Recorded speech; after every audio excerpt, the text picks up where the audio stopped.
एक शहर में दो फ्रेंड्स रहते थे, एक अमीर था तो एक गरीब। दोनों उस टाइम अपनी पढ़ाई कंप्लीट कर रहे थे। जो अमीर दोस्त था उसने सोच रखा था कि मैं पढ़ाई के बाद अपने फादर के बिजनेस को ही अडॉप्ट करूंगा, और जो गरीब दोस्त था उसने सोचा था कि उसे यूपीएससी क्लियर करना। तो धीरे धीरे टाइम बीतता गया, और जैसे जैसे टाइम बीत रहा था दोनों के बीच की जो नजदीकियां थी वो अब दूरी में कन्वर्ट होती जा रही। तो फाइनली जो अमीर दोस्त था उसने अपनी पढ़ाई कंप्लीट कर ली थी। अब उसने अपने फादर के बिजनेस को अडॉप्ट कर लिया था, लेकिन उसके अंदर एक अजीब सी चीज, उसके अंदर पेशेंस नहीं था। अगर उसे एक कार लेनी है तो वो आज ही कार लेना चाहता था। अगर उसे एमबीए करना होता तो वो 1 मंथ के लिए एमबीए कॉलेज ज्वाइन तो करता, लेकिन उसको कभी कंप्लीट नहीं करता, आधे में ही छोड़ के वापस आ जाता था। उसे तो कोई दिक्कत नहीं थी क्योंकि उसके पास तो फाइनेंशियल सपोर्ट था, वो जिसमें चाहे उसमें एडमिशन ले सकता था। हाँ, मतलब प्राइवेट कॉलेज में। तो इसी तरह टाइम बीत रहा था। उसने एमबीए के बारे में सोचा लेकिन वो एमबीए कर नहीं पाया। तो फिर उसने दूसरे कोर्स के बारे में सोचा, फिर उसे भी नहीं कर पाया, उसे भी उसने आधे पर छोड़ दिया। इसी तरह टाइम बीतता गया। वो एक चीज को अडॉप्ट करता तो दूसरे ही टाइम उसे छोड़ देता। ये सिलसिला कंटिन्यूअस 4 साल तक चलता रहा। वही जो उसका गरीब दोस्त था वो 4 साल तक अपने यूपीएससी के तैयारी में लगा रहा, पूरी जी जान लगा दी, 100% दे दिया अपना यूपीएससी को। उस टाइम उसका यूपीएससी क्लियर नहीं हो पाया, पता नहीं क्यों, लेकिन फिर भी उसने हार नहीं मानी, फिर खड़ा हुआ और कंटिन्यूअस अपनी उस यूपीएससी की तैयारी में अपना सारा का सारा टाइम दे दिया। टाइम फिर बीता, उसने 2 साल फिर बहुत मेहनत की। उसने फिर से यूपीएससी की एग्जाम को अटेम्प्ट किया। वो उस टाइम यूपीएससी का मेंस तो क्लियर कर लिया, लेकिन उससे इंटरव्यू नहीं क्लियर हुआ, क्योंकि जो ड्रेस की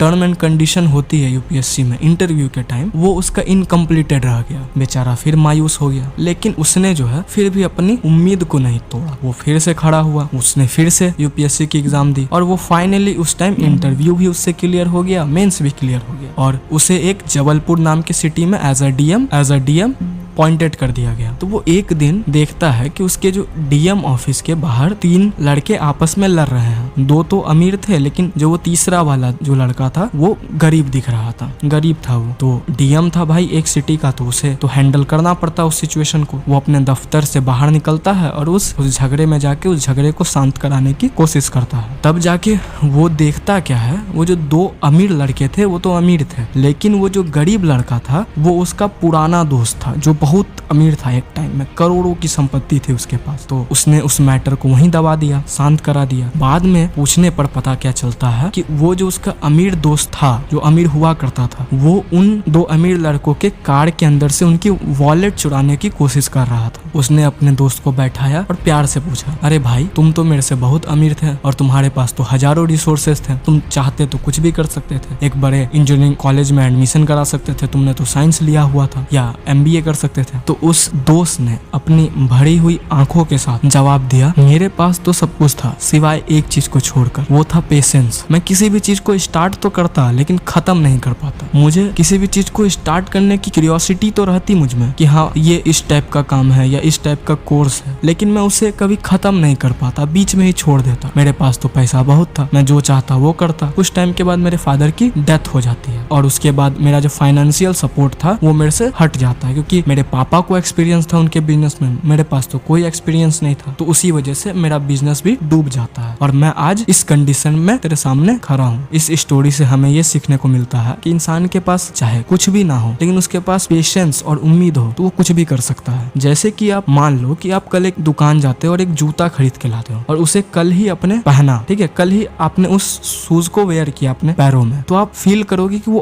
अनकंफर्टेबल सा फील करता है, कंफर्टेबली आपके पैरों में वो फिट नहीं होता स्टार्टिंग में। तो आप क्या करते हो, उस शूज को उठा के फेंक देते हो? नहीं फेंकते हो ना, क्योंकि उसमें आपका पैसा लगा, आपने रेवेन्यू दिया है उस शॉप ओनर को। आप उस शूज को कंटिन्यूअस 1 वीक तक पहनते हो, या 2-3 दिन 4 दिन बीतने के बाद वो ऑटोमेटिकली आपके पैर के हिसाब से एडजस्ट हो जाता है। तो इस चीज में आपने क्या किया, आपने पेशेंस रखा अपने अंदर। आपको पता था कि ये आज नहीं तो कल मेरे पैरों में एडजस्ट हो ही जाएगा कंफर्टेबली होकर। तो इसीलिए किसी भी चीज को स्टार्ट करो तो उसे खत्म करो, भले उस चीज का रिजल्ट नेगेटिव हो या पॉजिटिव, मेरे भाई इस बात को लिख लो, आप जो मेहनत कर रहे हो ना उसका फल आज नहीं तो कल आपको मिलना ही है। 100% गारंटेड है कि आपको उसका फल मिलेगा, कोई माई का लाल नहीं रोक सकता है। तो आज मैं आपको सिर्फ इतना बताना चाहता था कि अगर आपके अंदर पेशेंस और उम्मीद हो ना तो आप कुछ भी कर सकते हो। एक इंसान बिना उम्मीद के 4 कदम ना चल पाए तो मैराथन जीतना तो बहुत दूर की बात है। तो अगर आज का ये वीडियो आपको अच्छा लगता है तो आप हमें लाइक एंड सब्सक्राइब कर सकते हैं, और हमें और अपने आप को मोटिवेट करने के लिए आप हमें सब्सक्राइब भी कर सकते हैं। तो आज मैं होता हूँ अलविदा, कल फिर आऊंगा। जय हिंद, जय भारत।